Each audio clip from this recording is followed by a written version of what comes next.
I want to thank you both for being up here.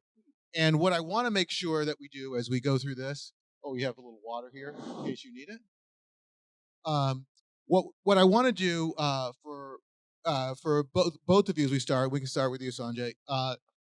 Talking about like sort of like what you do and how you kind of work in the context of what the Texas Blockchain Council is doing.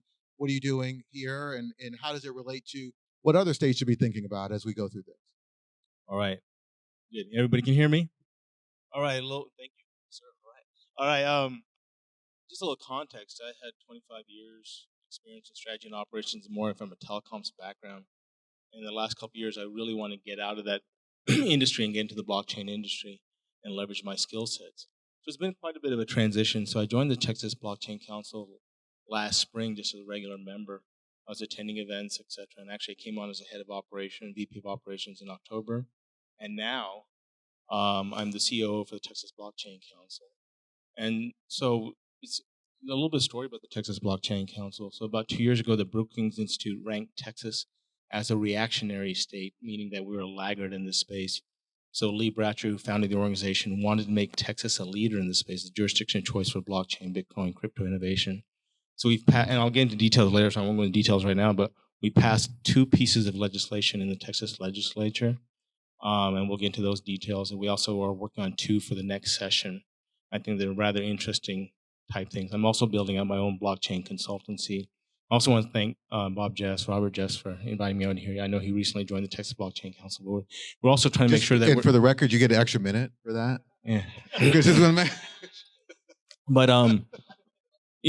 because we want to make sure that we're not only representing just what we think of Bitcoin, altcoins, Ethereum, etc., but concepts around Web 3.0, DAOs, etc. So that's very crucial as we go forward to make, as an umbrella organization. Thank you very much. Conrad? Hello. All right. Hi, my name's Conrad Baeer. I've been doing legal things in the state of Texas for over 10 years. I actually started out doing business litigation and real estate litigation and all that fun stuff and yelling at people in court. And then my wife died, and I stopped pursuing that and stepped into the blockchain side and have established myself to the people that know me and the projects that I've worked with as both a securities expert as well as a regulatory expert on how not to get sued by the state, the country, or your fellow man. And so I think there's probably something in that. There's something in that. And I was invited to come up here by John Wingate, who's the CEO of Bank Social and also a good friend of mine. He was supposed to be up here, and then he abandoned me at lunch. I was like, thanks, bro.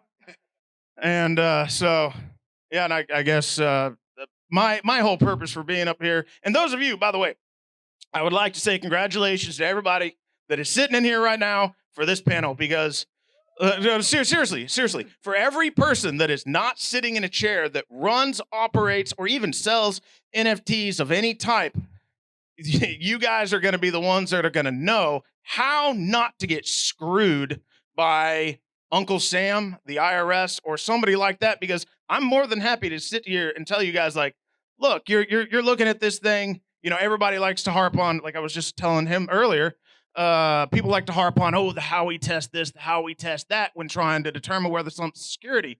Yeah, that's all well and good. Ha ha, he he. Guess what? The SEC doesn't give a shit. If it's a security, it's because the SEC says so, not because the Howey test says so. Like, you read the regulatory opinion from 2017, the most recent one in the last couple of months. You look at those, you get the idea of how the SEC is actually looking at these things, and you get away from Twitter, Telegram, and everything else that's sitting there going, oh my God, it's not. I swear to God, I pray to Lord Jesus Bitcoin. And but seriously, well, we do birthdays and bar mitzvahs. So no, I think that. But no, this is good. I mean, what is really important about this? I mean, because you can tell you're really passionate about this.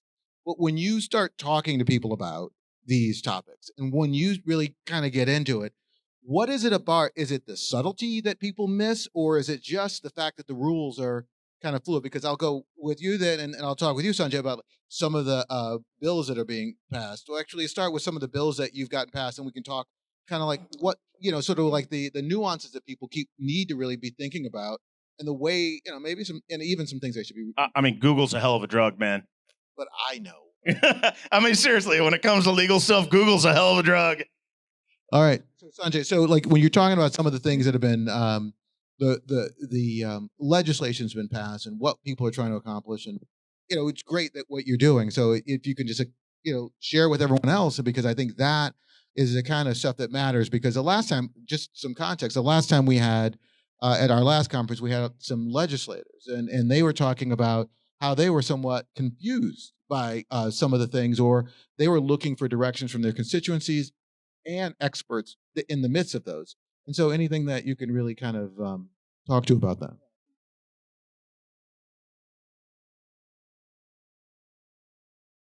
It's critical to start changing the story, the narrative. And a lot of times we think that politicians don't understand. They're just regular people that are representing us, right? And a lot of times they don't have information, and it depends on who they get the information from. So what we're trying to do is make sure that they get information in a way that is digestible, that they can understand, and relates to their community, right? We're talking about community here. For certain folks, whether they're on the, say, more Republican side, it's about independence, freedom, choice, more capitalistic in a sense. But if you're on the more Democratic side, it may be around the narrative around community, about society, how you get people from lower rungs to higher economic rung. If you're libertarian, then independence and freedom, right? So really communicating to them in a language that they understand and resonates with them and their community, right? And so we've been able to work with various politicians, folks like Tan Parker, who helped write one bill, which is House Bill 4474, got passed in the Texas legislature. It recognizes cryptocurrency as a digital asset, so state chartered banks can have custody of those for you. And so that's very important when you're building out these DAOs and Web 3.0s, because it's about native currency, right?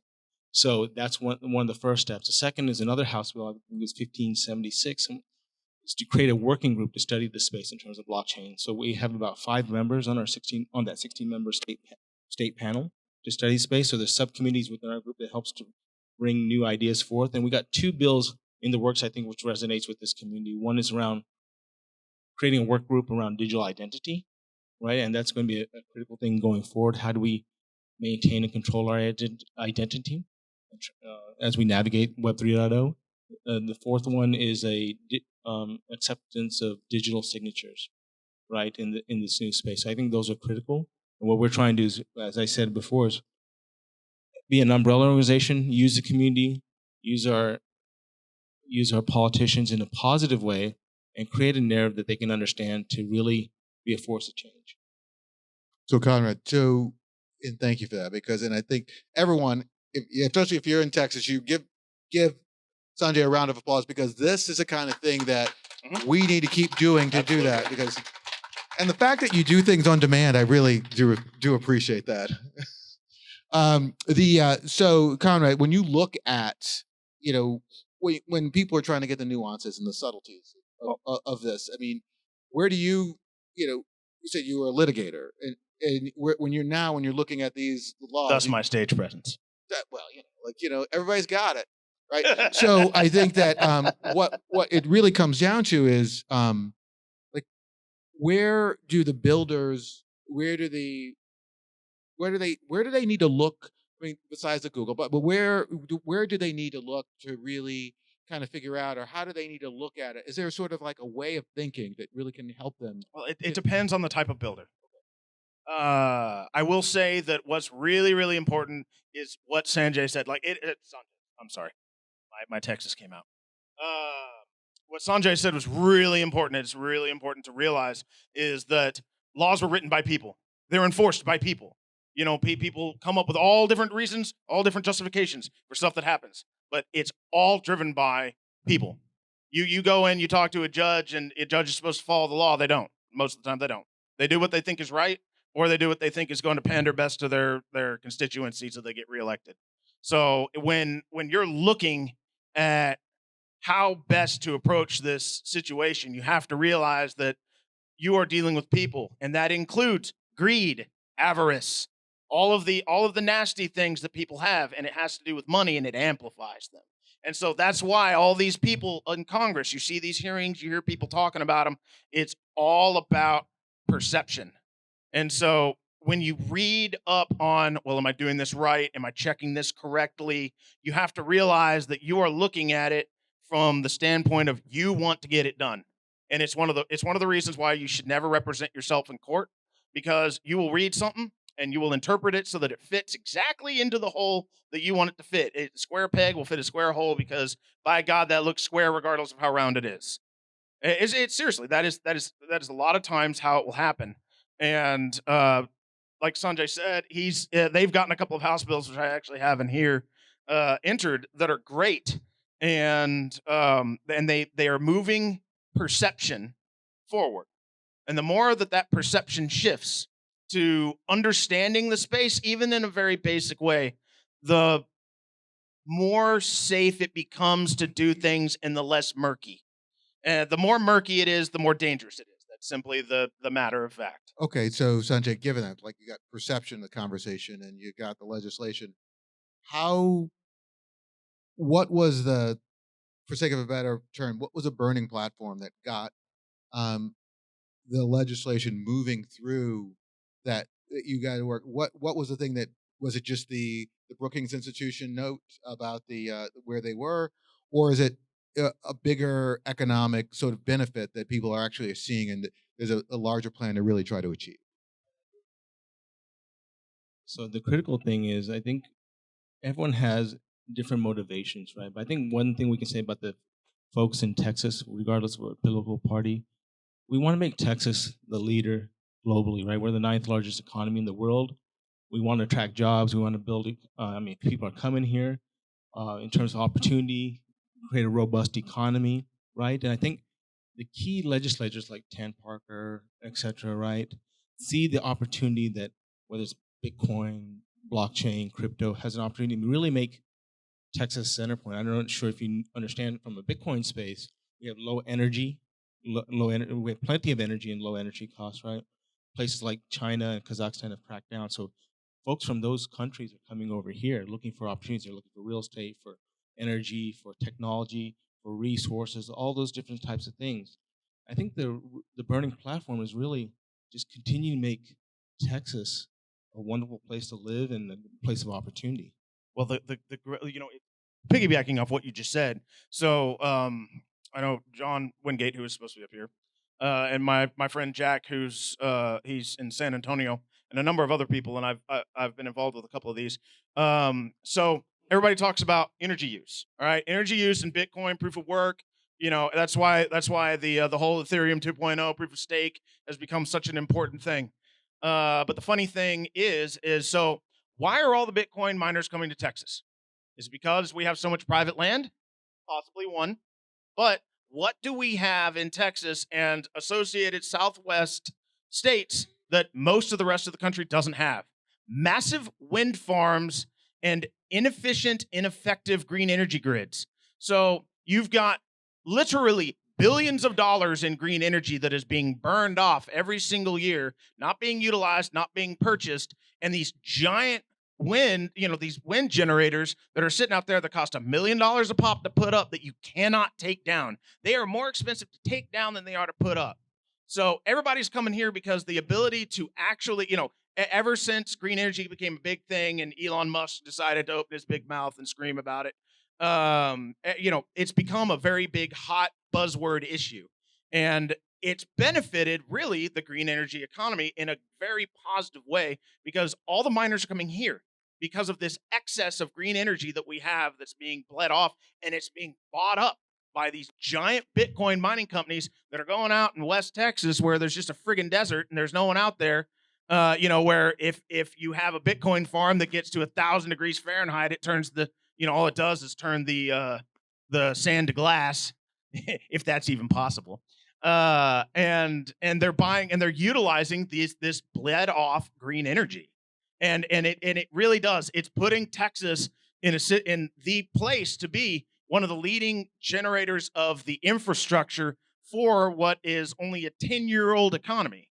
if that. I mean, you can state that Bitcoin was created and the economy was started, but I mean, arguably even younger than that. So Texas is uniquely situated at this time, and thanks to the help of the Blockchain Council and everybody else that has been lobbying for crypto friendly um, legislation, understanding, and back to my point of perception, it's putting Texas in a very, very advantageous position. So when John was here, he talked a little bit about education in terms of financial literacy, but there's also I mean, what's that subtle difference between understanding, perception, and education, especially around legislators? So Sanjay, when you go and talk to people, or as you start having meetings in your working group, how much how much are you educating, or how much are so how much are you educating in this process? We are definitely in any sort of adoption curve. We're in the very early stages. I mean, we're not even at an inflection point in an S curve. This is purely an education. I mean, just basic. What is blockchain? What is Web 3.0? What are DAOs? What those types of things. I mean, it's very difficult for a lot of folks to comprehend. It's not a simple subject. So sometimes you can talk about all the technology that you want, but sometimes you got to put in a way, what problems do DAOs solve? What problem does Web 3.0 solve? What problem does Bitcoin solve? What are the problems that we're trying to solve? And how do these different protocols or technologies or approaches solve those problems, right? We see centralized organizations. We look at our society where corporations are controlled by a few amount of people, right? The purpose of DAOs is really to change that relationship, right? In terms of ownership and management, et cetera. How do we create incentives for the community, for the stakeholders, for the individual people that are actually, as people are saying, the doers, right? To benefit economically from going forward. I think that's critical, is to not only just talk about what the technology is, but what are we trying to do, and how is it going to benefit our communities, right? No, just to jump in there. So we sat in a couple panels at some other conferences where the uh, the legislative staffers tried to express to us how much they needed help in education, more so sometimes even than the legislators, because the legislators have their plate is full. The staffers and getting that group in and doing that at state level, sometimes they're full time, sometimes they're part time. So where, how do these experts, how do people that may be here in the audience, how can we best help educate our legislators, or is it getting to their staffers? What are some of the things that we should be doing to make those things Can happen? may I say something? So actually, I was going to pick you off that. You segued great into it. So here's the thing: they don't understand it. We all get this. It's no difference than the internet in the 1990s. They don't understand it. They want to understand it. That doesn't mean that it's unregulated. So I just like to state, just because that's stated every time, it is highly regulated. Okay, crypto and all of it. All right, the behaviors are regulated, even if the coins themselves don't have a whole lot of laws surrounding them. So to answer that question is something. It's literally my business model, which is lead by example. You want to teach your legislators how to do it? Lead by example. Be the examples. The people like Sanjay can go, look, these guys have been doing this. They've been sticking to the eye. This is how it's done. People learn through example. They're not going to, it's difficult. They learn by example, and they learn by imitation, and then they learn by doing. That is, in my opinion, that is how we are going to get positive change and positive influence moving forward. So just throw a little bit of law in there.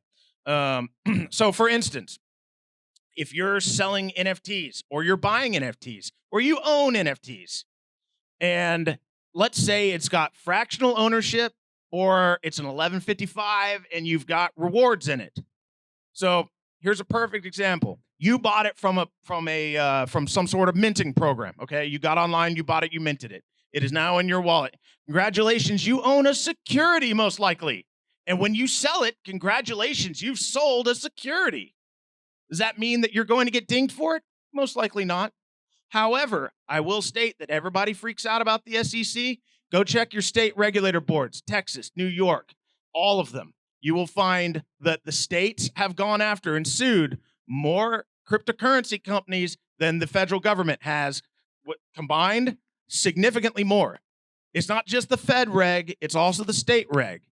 So this is why I was mentioning earlier that you need to take the time to really learn it. That's why I said the people being in here are the smart ones that are going to learn, at least something to take away. That's going to be to make sure you know what you have in your hand.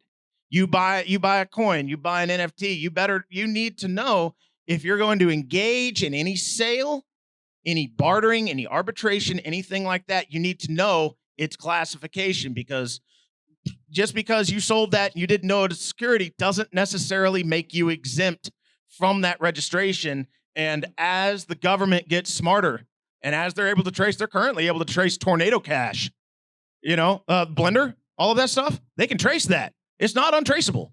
They can trace it back to the source, because unless you are fine with having only digital money and never cashing it out to your bank account, they'll find you. That's just the way it is. Now they're only going after big actors because they're the only ones that make sense and they're the easiest ones to make the sense of, but that doesn't make you immune. So be sure that when you do this stuff, make sure that you know what you're doing.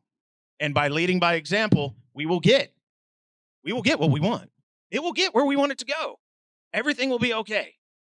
But it's just making sure you do it.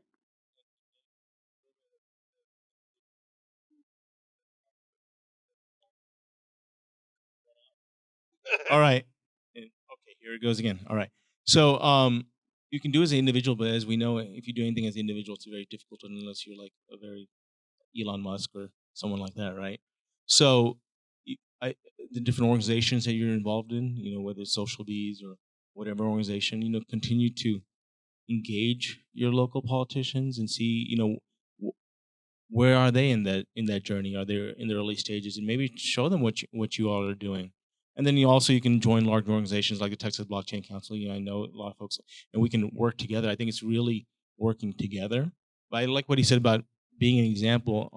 I know this about Web 3.0 and DAOs and etc. But I think some of the miners out there, the Bitcoin miners, have done a really good job showing how they're using green energy, how they're going to these small towns in West Texas, reinvigorating those towns, taking up old Alcoa plants, revitalizing those, creating new jobs, right?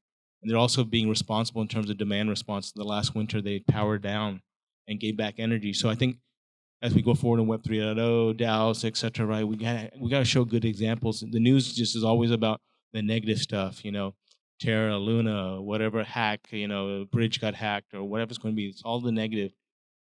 People talk about,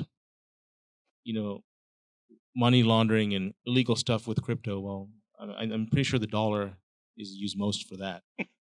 So we're not getting rid of that. You think we only printed 8 trillion? Yeah, exactly. But it's being examples, right? And showing them good use case of how you've helped the community, how you're shaping the economy, how you're helping others. And I think that's really the best thing to do is showcase that. It's not about the technologies, but what does it do for individuals and society, right? No, this is absolutely critical. I mean, I know there's a lot. This is a real mouthful in terms of all the stuff that we're talking about. And if there, we are down to 6 minutes. If anybody has any questions, I have a couple more questions that I have. But if anybody has any questions about that or any riveting, conversations from right, Twitter or Corey. And do you gentlemen think, in your opinion, is it useful? Because obviously many of us don't live in the state of Texas that are here, to have advocacy groups just among regular people that represent retail investors, and they're how looking at how crypto has changed lives for the better. People sharing their stories, or are you just kind of making yourself a target? I'm just thinking of ways that we can, stop folks from legislating crypto and its benefits right out of existence for the average person. You're absolutely right. I mean, I've been talking about Texas Blockchain Council. I realize there's other folks from other states here and other locations, and we have folks from out of state. But I think you should, whether you need to start one on your own or you can look up in your state if there is something. I know there's some national entities, but you're absolutely right, especially if you're in a specific industry like retail, etc., and crypto. I think that is needed, but you may want to talk to the lawyer on how how that's done. I think he okay. I'm grumbling we over go here. in low and we can get there. So there are some significant risks with creating advocacy groups because you're one step from becoming, I'm not even gonna call it a paid group, from a pump group or financial advice. Because, I understand. So what you're talking about, what it sounds like to me, is you want to create more of a community effort in real life rather than just a Telegram or Discord group, right? You would like to create a group of like-minded people. That's fine. But I will say that it depends on where you are, so play it by ear. Some places they may be receptive, some places they wouldn't. If your goal is just create community and like have like-minded people around you, then absolutely have at it, do it all the way. I would recommend though that if you're going to create a group and you want to see real change, the way to do that is to go do something with it. Like if there's a political candidate that has a nice ear and you can get that ear, go fill it with what you want them to hear. Like that is the best way to get. This country runs on elected officials. If they are elected because they listen to what people say, enough people say what they want to hear, they'll listen and they'll do it. Most likely, you don't have to pay $100,000 into their or $1 million into their campaign donation fund. So it's a great idea, but I would urge you to collaborate with people like Sanjay to try to actually get things done, because there's going to be legislation no matter what we want. We're in a very reactive political environment right now where people are firing off the cuff because of anything. I mean, political offices nowadays don't operate in the best interest of the people. They operate for their political adversary, against their political adversaries and for their political allies, and that's how people are functioning currently in most, at least, federal government and many state government offices. And so, if you wish to see change, be the instrument for the change. We got another question here. All right.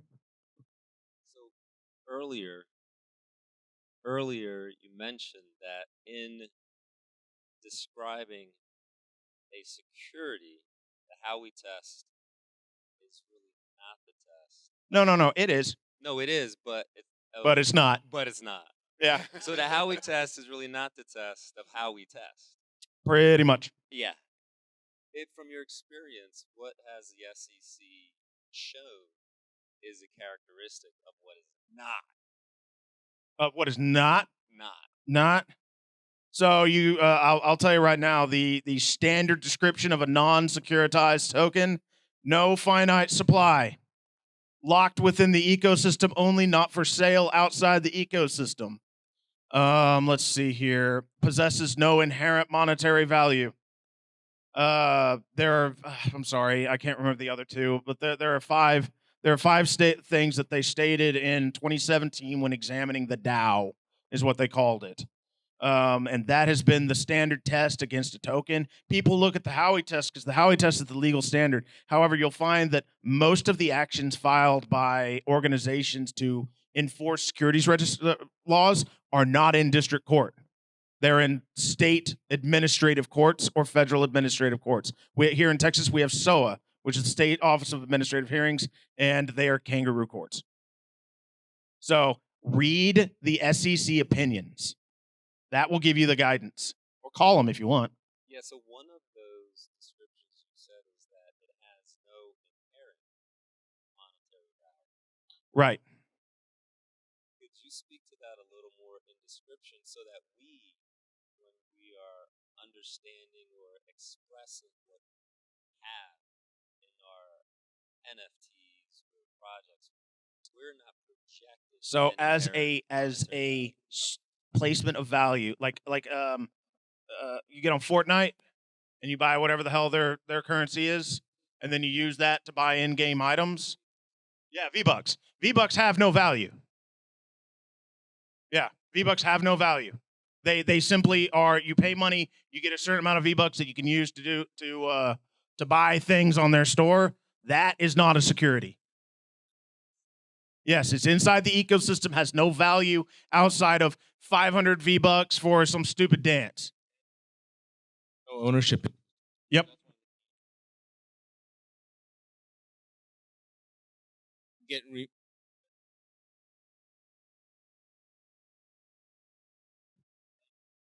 Unpack the ownership interest, because if no one owns it, Well, I think you got to really look at the definition of like a stock. What it's basically what a stock does, right? You obtain ownership in a company, and you're getting a share of the profits, right? And so even regardless of SEC and how we test all this stuff, you just go look up a security, just the basic definition. I mean, that's the most simplest term. If it's almost acting like a stock, and that's why these ICOs got in a lot of trouble because they're acting like stocks, but they're saying they're not stocks. Well, and it's funny, white paper, yeah, that's the document that you write when you're doing a securities offering and give it to the SEC so they can read it for registration. Yeah, they call it was called a white paper. That is what it is. That is what you send. It's now blue. The form's blue now.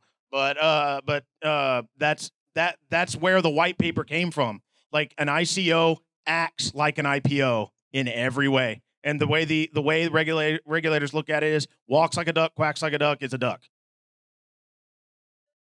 so it's very important that that asset is like V-Bucks used within. Well, so there are exceptions. There are other ways to do it. Their understanding has evolved somewhat. So that's why is Bitcoin a security?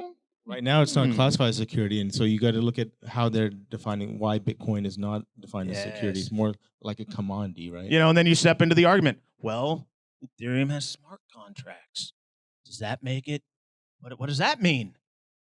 Yeah, and then we step into. We're here at NFT freaking Connect, right?